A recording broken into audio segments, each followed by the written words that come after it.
Bonjour et bienvenue, je suis Arnaud, le créateur de WA.net et dans cette vidéo, je vais vous faire la démonstration de la personnalisation de ce modèle de carte de vœux d'entreprise qui s'appelle donc Du cœur à l'ouvrage en 4 ou 5 minutes. Alors comme pour tous les modèles personnalisables présents au catalogue, je vous propose une mise en page prédéfinie avec des éléments fictifs déjà intégrés dans la carte et qu'il suffit donc d'éditer ou de remplacer. On va tout de suite commencer par le logo, je vais d'abord cliquer sur l'image fictive qui le symbolise, puis sur l'icône poubelle pour la supprimer. Et puis je vais remonter dans la barre d'action d'ajout d'éléments, cliquer sur le bouton Ajout logo pour parcourir mon disque dur et sélectionner le logo que je désire intégrer. Je vais sélectionner celui-ci. Il s'intègre automatiquement au centre de l'e-card. Je clique dessus et je maintiens un clic pour le déplacer. Et puis je lâche le clic pour le positionner. On s'aperçoit tout de suite que le logo est au-dessus de la punaise, il va donc falloir le faire passer en dessous. Pour ça c'est très simple, vous cliquez autant de fois que nécessaire sur le petit icône placé en dessous. J'ai désormais mon logo sous la punaise et puis maintenant je vais lui affecter la même rotation que celle du sticker. Et puis enfin je vais le redimensionner de façon à avoir des marges blanches équivalentes tout autour. Si jamais vous aviez un logo dans un format vertical, je vais tout de suite en télécharger un pour l'exemple. Je vais prendre celui-ci. On s'aperçoit tout de suite que ça ne convient plus. Vous avez alors deux options, ou bien vous effectuez une rotation du sticker blanc existant comme ceci pour le mettre à la verticale, et puis vous repositionnez le logo par-dessus en effectuant les mêmes opérations que tout à l'heure. Je le fais passer en dessous la punaise, je lui affecte une rotation et je le redimensionne.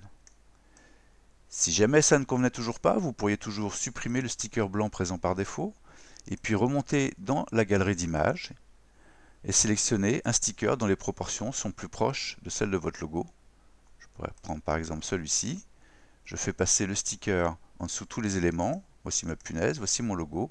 Et il ne me reste plus qu'à ajuster les dimensions du sticker blanc, comme ceci. Notez que j'ai utilisé ici un logo avec un fond transparent, donc je pourrais même décider de faire l'économie du sticker blanc et de la punaise, que je peux donc supprimer. Et puis je repositionne mon logo à l'emplacement suggéré, comme ceci. On va maintenant passer au message de vœux. Je vais cliquer sur le bloc texte qui contient le texte par défaut et puis nous allons éditer ce texte. Pour ça, deux solutions.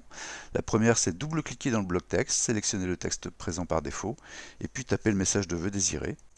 Je vous souhaite une belle année 2024. Je vais taper sur la touche Entrée de mon clavier pour passer à la ligne suivante. Pleine de satisfaction, de projet et de réussite. Si jamais vous étiez en panne d'idées pour votre message de vœux, j'ai rédigé pour chacun des modèles présents au catalogue une série de messages qui sont accessibles juste en dessous de l'e-card dans l'onglet Exemple de messages. Et s'il y a un message de vœux qui vous plaît, il suffit alors de le sélectionner, de faire un CTRL-C ou Pomme-C pour le copier. Puis je vais maintenant vous montrer la deuxième façon d'éditer un bloc texte. Vous êtes aperçu que lorsque vous le sélectionnez, vous avez une petite palette d'outils qui lui est associée, qui s'affiche. Et dans cette palette d'outils, il y a un bouton Éditer qui ouvre un éditeur tout simple.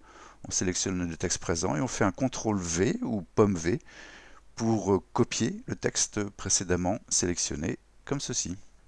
Voilà, vous avez noté également la présence d'un autre bloc texte qui fait office de signature. Je vais volontairement le supprimer pour vous montrer comment on ajoute un bloc texte. Il suffit de remonter dans la barre d'action d'ajout d'éléments, de cliquer sur le bouton Ajout texte et puis retaper ici le texte désiré, en l'occurrence mes prénoms et noms.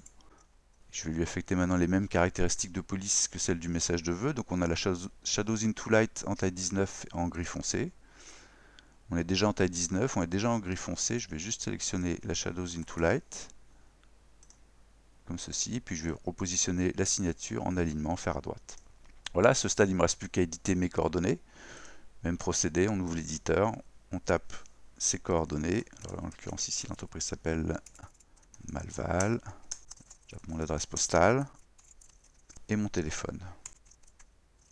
Voilà, à ce stade, je peux prévisualiser ma création en cliquant sur l'icône loupe ici. Alors évidemment, les filigranes WA.net et les traits en diagonale sont absents du fichier final qui vous est livré dès lors que vous finalisez votre commande. Et puis si vous êtes satisfait de votre création, il ne vous reste plus qu'à cliquer sur le bouton Ajouter au panier pour poursuivre la commande.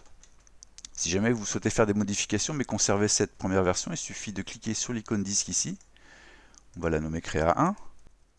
Et puis je peux maintenant sans crainte faire des modifications ou des ajouts. Je pourrais par exemple décider de rajouter des petits pictogrammes issus de la galerie d'images dans la catégorie icônes et puis on pourrait par exemple décliner la présence de l'étoile, que vous pouvez donc coloriser, comme ceci.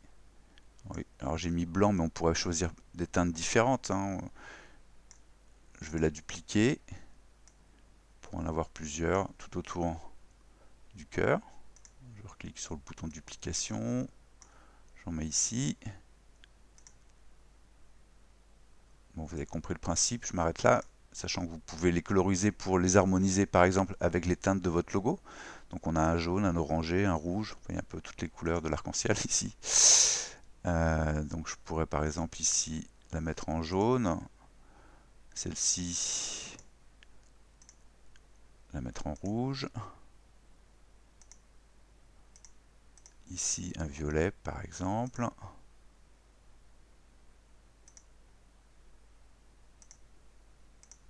Et puis la dernière, un peu grosse, on va choisir un orangé, comme ceci. Vous pouvez éventuellement décider de changer de police. Bon, celle-ci est pas mal parce que en fait, graphiquement, elle s'harmonise bien avec l'ensemble de la carte. Donc j'aime assez le côté manuscrit de cette police, mais vous pouvez décider de choisir une police plus classique, hein, dans la liste. Par exemple, on pourrait prendre la Conforta. Bon, elle n'est pas très similaire à celle du logo. Je pense qu'une Lato serait un peu mieux. On fait la même chose